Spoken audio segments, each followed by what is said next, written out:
புதுச்சேரியில் 9 வயது சிறுமி பாலியல் வன்கொடுமைக்கு ஆளாக்கப்பட்டு கொலை செய்யப்பட்ட சம்பவம் இந்திய அளவில் அதிர்வலைகளை ஏற்படுத்தியிருக்கிறது.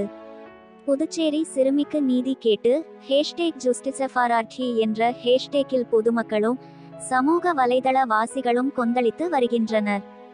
2018ஆம் ஆண்டு காஷ்மீரில் கத்துவா சிறுமி பாலியல் வன்கொடுமை செய்யப்பட்டு கை கால்கள் உடைக்கப்பட்டு மிக கொடூரமாக காம கொடூரர்களால் கொலை செய்யப்பட்டார். 5 வருடங்கள் கடந்தாலும் இந்த வடுவே பெண் பிள்ளைகளை பெற்ற பெற்றோர்கள் மத்தியில் இன்னும் மறையவில்லை.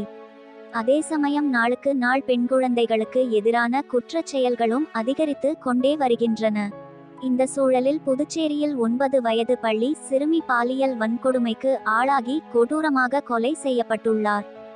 புதுச்சேரியின் மையப்பகுதியான சோலைநகர் பகுதியைச் சேர்ந்தவர் நாராயணன். இவரது மனைவி மலர்விழி. இவர்களுக்கு 2 பெண்